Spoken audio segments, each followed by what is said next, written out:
So what you're espousing is multi-universe, a multiplicity of universalities. But what we say to you, even that multiplicity would have had a starting point. It would have a It cannot be. It cannot be. It would have a starting point, but religion can't answer the question of certain things. Yeah. For example, like Yeah. you know how is the Bible? Some of the Old Testament states that Earth's 5,000 years old. We know it's not 5,000 years old. Precisely. So we're obviously been. I'm just saying, in the theory of religion, just kind of states how old something is, but doesn't state where it comes from. It says, "Oh, God created this," but I can't obviously answer why we're here. I can't answer that through. Okay. But what I can say, the evidence does state that certain things are millions of years old. For example, some rocks date from billions of years old. I mean, look at the moon, for example. You don't even know where it comes from. Assume it's from Earth, which is true. It's like quite from Earth. But the other reason people say, oh, the Earth is flat. They're stating stuff that's not facts. They have there's evidence behind it. This is kind of God. But the problem is, look, I'll give you an example. Like a lot of scientists are God. Oppenheimer was a believer in God. I think he was Jewish.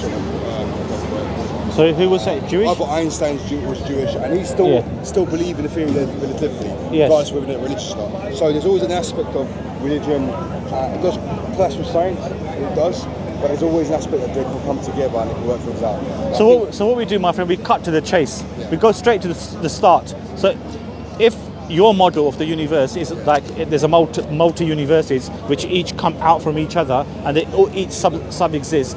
But what we say, it would have had a starting point. Yeah. So even that centrality of a starting point would have been a supernatural event that has occurred. Now, what we do, we go into, because science can only answer so much in terms of empiricism. What we do then, we go into what is termed the philosophy of science. Okay, that so because we got to contemplate. So we say 95% of what science says we can't answer, yet 5% we can answer, which is the same principle of we've only, an Earth 1% of the ocean, so the rest 99% we haven't explored. So that 95% we don't know anything about. Precisely. That's why we're saying God might fill that 95%, but then in the next 1,000 years we might start opening more. That's all speculation, isn't it? It's speculation. So we can't derive from speculation. No. Let's just look at certain established models and see whether they fit the theme. So in terms of the universe, just say for example, there's the Big Bang theory, which is the prevailing theory at the moment. Although you're quite right in saying there are other alternative theories, such as the quantum fluctuation in terms of the multi-universes or so forth. But again, it still doesn't defeat the question as to the starting point again, you see. So now what I was saying to you... we don't know, like I'm saying, it is... Yeah. He could create universes, so what he could do is go, I want to put humans in this part of the universe, and when that ends, I'll start another race of people, and then start... Okay. We can say that, it's all speculation. Right, but what I'm trying for you just to think about carefully, because you initially said you don't believe in God, because it's caused whatever religious warfare, whatever. What I'm trying for you to contemplate, let's just go to the initial point of, is there a possibility there's a creator? So here is the evidence of a creator. Yeah. So a universe which is created, was it created from nothing? Because nothing, by definition, is the absence of absolutely everything and anything. Yeah. So it's incomprehensible that the universe could have come back from nothing. Yeah. Did the universe create itself? Which is akin to saying that a mother gave birth to herself. Nonsensical. But there are such things as acellular animals though that can reproduce without the need of another biological race. So we're saying that. So which animal was that? Sorry. A lot of species of snake, a lot of reptiles can actually reproduce asexually. So if God created, but they've all evolved from the primary cell, you see. Cells can reproduce asexually. So you don't need a host to actually recreate. And same with some animals like reptiles, for example. If they can change sex. So ladies, we've got 3 Qurans on the table if you've been offered one as well. Would you like a free Quran in English? We're Muslim, subhanAllah. Okay, cool. So that's what I'm saying. So God creating that's a genetic miracle. Because he's saying, okay, I created an animal, changed female to male. Because the environment gets damaged. A lot of people say, I would say, that's a miracle. You might say, that might be God's way of saying, we've got too many males, the females to ratio, we've got to create that animal. But I want to, what I'm trying to do, my friend, I want to go right to the original source. You're looking at the evolution of history. I'm talking about, let's go to the realms of creation. Yes. So I believe that God created earth and heavens. Yeah, because you know what? Listen, I'm trying to break it down for you, looking at what are the possibilities. So the universe we know came into existence. Whether you believe in the multiplicity or the multi-universe, or whether you believe in a singular Big Bang, where or whatever model you take. So let's look at the plausibilities of how this could have happened. Number one, the universe came from nothing. And nothing by definition means the absence of everything and anything. Hence it's preposterous. The second possibility, did the universe create itself? Which is equally ridiculous because of the fact that it's akin to saying that a mother gave birth to herself. It's nonsensical. So the only other option being, and we're not saying God at the moment, is something with a conscious will created the universe. Because something. But then let me counter it. So if God created this, who created God then? So they're saying that something comes from. So there must have been a God before that. Okay. Because God can't. It may be infinite, but that you said nothing comes from nothing. So if there was a God, Yes. there must be a previous God before that. So Books. it's like, Yeah. I get where you're come from, but Yeah. it's like, okay, Allah exists and Jesus whatever exists. Yes. So how was he created? That's Yeah. the answer I want to answer everywhere. Yeah. And at the moment, no one can answer that question. Okay, so I'll answer the question. I'll try to. So basically speaking, if we go to an infinite past chain of events, Yes. we can never come to the present. So for example, you've got to take orders from your boss to do a particular task. And he's got to say, hang on a minute, let me ask my boss. And that goes on forever. You will never come into the present of, number one, of doing the act, and number two, the present of actually even posing the question.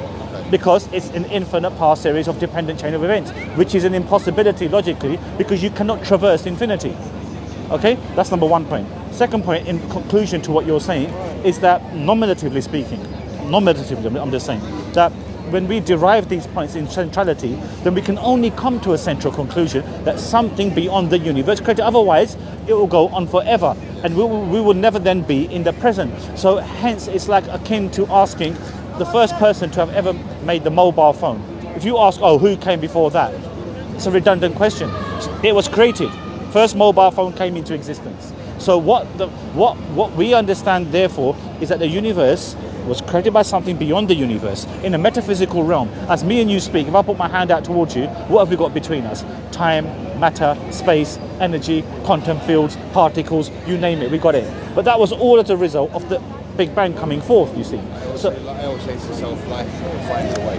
It's a weird concept from Jurassic Park. I always say, because I say physics, life always finds a way, regardless of whether that someone goes like this created this created that. Life always finds a way. It's weird saying that, but it's like if I put you in a room with no windows, you're going to adapt to that room regardless. That's how it is. It's life always finds a way to thrive. Yeah. You live in a country with nothing, no hospital, and look at Abyssinia. Most of it's desert, right? But life always finds a way to create something, create crops from the desert. It's possible. This ain't life always finds a way, and I always say that. You could put, people on an island and say build a civilization. They'll build a civilization. Life always finds a way, regardless of who created this. And I always believe that. Yeah, that's fine. I mean, again, you're dealing now with the influx of the creation in itself, but I'm going to the central source of the universe's existence, you see, which is what I want you to consider, because what we're saying in effect, listen carefully, my friend, the universe is contingent on parts. It's made up of parts. Something has to be necessary and not contingent on those set parts. It also has to be independent of those dependent set of contingent things. And that's a bit of a mouthful, which I said, but that's what to wrap you around. So something has to be outside that set of independent things, which does not have parts, and it is subsistent of itself. Hence, its own existence is necessary for it to be self-explanatory. Are you following what I'm saying to you, or is it a bit of a ramble? No, I'm okay, excellent, good man. So in effect, what we've observed is something created the universe. Let's put God to the back burner just for a momentarily. So what we say is that whatever it was, it would have had a conscious will. It was impossible for the mobile phone, for example, it had a conscious will. Okay, and everything the shoes that you wear, someone made them. It had a conscious will. The glasses that we're wearing had a conscious will. So what we're saying, it's something so astronomical would have had a conscious will. But then, I agree with you saying, but then if we created a collider, a certain super collider, which is what it's created for, created a universe within a super collider, then what you're saying does make sense, but then you're saying give humans the power we can create a universe from that one little particles can create the universe. And if we let certain super collider out, it can go off our Earth, which is true, right? Now I've been there myself, I've been to CERN in Switzerland. So, and the CERN is the study of physics. I know, I'm aware of it. does. Yeah. But it also says that we can create a universe. So something created a universe. And humans have done that. Which is made. We created obviously something from nothing, which is amazing when you think about it. It's not. No, what we're saying, okay, whatever. It's like, you know, like Lawrence Krauss said in his book, a universe from nothing. Have you read that book? Yes, I have. So he actually says, what he's actually said inadvertently, no, there is something, but he uses, there is something, but you can't explain it because precisely. But he's saying it's like 95% of what he's saying is he's saying we can't explain what happened, but he's not sure, but he's sure what he's saying. It's like saying, okay, you know, I don't know what happened 2,000 years ago. I'm not exactly sure. That's saying, like, for example, give you Christians say Jesus looked like this. We don't know what he looked like because we speculate. It's speculation. He could have, you know, fair skin like you. He could be like all people are saying is, okay, he's light skinned. That's not what the Bible's saying. It's what people are saying. So the deviation is we don't know what he looked like. See, when it comes to Jesus and us, we believe God. Listen carefully, my friend. God is unlike His creation. This is where we stand out as Muslims. We're the only ones who stand out in this way. That we don't associate creation with the Creator because He's beyond the creation. See, this is where it fits beautifully. It's not this nonsensical belief that a bloke becomes a God. Like in all, like for example, as you made mention of Jesus. I say Jesus is the prophet to Christian, to you guys, to Christians. But Christians have made him into God because they see him as okay. He's talking about God. You know, he's talking about how I'm his son. But then it comes back to everyone. If I'm correct, God is everyone is God's son. So he come out and say I'm God's son. I'm the son of God. But then everyone's the son of God. So technically, you see, because Christians have taken that to extreme. Yeah, no, what it is it's sad state of affairs in an age of education. They can't even derive what their scriptures are telling them. As you correctly stated, the term Son of God literally means one who represents God. It's defined in Matthew chapter 5 verse 9, which says, "Blessed are the peacemakers, for they will be called the sons of God." So anyone who represents God is given this title. So Christians are insistent, no, but Christ is the Son of God. So then what we say as Muslims, that the language of the Greek New Testament written was ubiquitous. Let's come back to when the universe created. You know, if Jesus, because unless Jesus always existed, but we don't know what he looked like. There's no physical evidence of him. You know, it's like saying, okay, physical evidence of the universe. We don't know who created it because we don't know who he is. But there's no image of God, so we can't just precisely. go to prayer. So when they're picturing Jesus, it's like me picturing how the universe is created. It doesn't make sense. So, but despite the fact that Jesus has made no such claims to being eternal, I mean, even says in the book of Hebrews that that in the olden days God spoke through His prophets, and today He's speaking through His Messiah in Hebrews. So that means it was a time where Christ was not. Do you see what I mean? Yes. So there was a time where Christ was a normal man that was a believer in the faith, and he came across. He told everyone, "I'm the son of God." But then, if you tell someone you're a son of God, everybody's a son of God. So precisely. But you know what? Let me explain something to you, my friend. In the in the discovered Dead Sea Scrolls, in Dagami, they find that the term Son of God is interchangeable in usage with the term Messiah, Prophet, one who is a judge. These are interchangeable synonymous titles. So you can change one title to the other. In effect, these are individuals who do God's work. So prophets do God's work. Angels do God's work. Those who do God's work are given this title, sons of God. It comes back to when you ask Christians how the universe is created, they'll tell you something, but they'll derive it from the. Because I've had a conversation with a lot of pastors. I say, how was the universe created? They say God, but they don't give exact answer that you would. It'll be like, okay, you know, God created the earth in 30 days, but then it doesn't really speculate how the universe created. You're saying how the earth is created, not the universe. You're saying God created the earth, but where or other nonsensical things like God created the universe in 6 days and He rested on the seventh. I mean, what type of God is this? Is He having a little Kit Kat or something? Or afterwards He's knackered out. I'm not just in Christianity, but so this is why Islam, brother, will make more sense to you. It's more. I'm not saying Jews are perfect. I'm saying you guys have gone over certain aspects. Christianity said, God's created the earth in created the earth in 6 days. If that was the case and He rested on the seventh, then on the seventh day, what is he doing on the seventh day? Yeah, I mean, the thing is, but the thing is, why is it the key point here is why is He resting on the seventh day? For God's sake, I mean, he's trying to say, Gordon Bennett, I've had a real tough time making this universe. I need to have a little break now. This is not our concept of God. Our concept of God is no sleep or slumber overtakes Him. That's why when you ask a lot of scientists or Christian or Catholic, where does the universe come from? they'll state something that's not irrelevant, they'll say, but how is that possible? Is it, you know, let's put aside whether they're the creator. And they always say I was creator, but I'm saying, what if they're, who created that universe? What is that creators aside? Can you give me a nonsensical, non-religious type? And they won't give you that. Because to them, so they such believe in God. I mean, I've got a friend who's a Christian, and he does obviously that one. I said to him, you know, so apart from, take your religious side out of it, he created the universe. And he'll give a scientific, I said, he combine the two, religion together with science. He still can't do it. Because his religious side conflict with the scientific side. You can't conflict it, either one or the other. And obviously we know that Islam had a big impact with science. You guys have discovered things in the 15th century we didn't discover, and it's true. I mean, in the Arab world, we were backward. 500 and 600 years ago, Europe was backward. It was, yes. It was very backward. Yeah. You guys had to answer the universe, and we never answered. We still believe, you know, the Earth was centre of the universe, right? Yeah. And the sun created. And the Arab world actually said, look, this is not true. And that was back in the 15th and 16th century. When obviously when the Catholicism was saying, oh yeah, you know.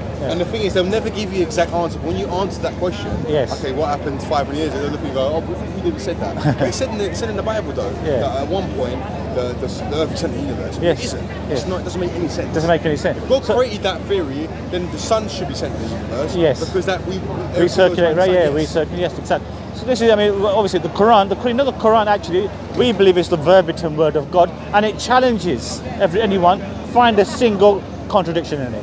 I've actually read the Quran. And I compared it to reading the Bible. There's so much big differences in terms of how. So I just looked at the part of how the universe created. It's two different. You look at the Bible, especially the Old Testament. You look at the Quran. It's very different in terms of how someone goes deep about creation of the earth and creation of the universe. The Bible doesn't really go in detail like that. It says, okay, we talk much about the earth. I get obviously the earth, but we don't care about the earth, we care about the universe. Who created the universe? Earth is a very simple design, but the universe is a major thing that we don't understand. So 90% we don't understand about the universe. 95% of the earth we understand, but not the universe, which is a very... Yes. Yeah, no, that's fine. That's been good. I mean, I've enjoyed speaking to you. I mean, what do you think you've taken out of this conversation? I mean, I've learned a lot from. I've always thought some of these people tend to be more one-sided. It should be that you should always have both sides of the argument. Because I never see one side. I always see both sides. There's always a middle ground. You know, because religion and science have always been together for the last 500 years. See, Islam doesn't deny science, as you clearly established. The Muslims were the architects of much of today's established science. You see, in algorithm, in all aspects of different aspects of science. Well, we don't. The Western world doesn't acknowledge that Islam, especially the Arab world, acknowledge science. And they were at 1.500 years. We were still stuck in the Middle Ages. You know, we still believe in fucking all this. And Islam didn't. And the problem is now we've come back to the 21st century and everyone's come together, but Christianity is still backward in terms of what it believes. I'm not dissing Christianity, I'm not doing that. I think it needs to come back into the... I mean, it's a reality though. I mean, we're not here to diss anyone's religion, but always it's a brutal reality. But that's the Quran itself. You said you've read it, alhamdulillah, and what I'm saying to you is that it challenges. I mean, God actually challenges. Find a single contradiction in it, and if there is a single contradiction, it cannot be the word of God. But the test has not been seen as being... There's so much contradiction in itself. Yes. If there one single Bible, it shouldn't contradict itself. There are two different versions. One is saying one thing, one is saying another. The Quran has always been the same. Always we do something and Mustafa, it's the same thing. I remember because I had 3 different Qurans for different people from 3 different eras. One guy gave me his Quran at 80 years old, another one 50 years old, they're all the same. They're all the same in the English version. When you take the Old Testament, New Testament, it's so different. It's like looking at a book written 150 years ago, one written now. It's just a remake of that book. It's just so different. The wording is so different. It should be the same, but obviously, according to Christianity, everything's the same. I don't know. I mean, that's brilliant. Now we've got some more literature on the table, which I think you may find interesting. Maybe you want to come over and have a little look, and then take whatever you like, and then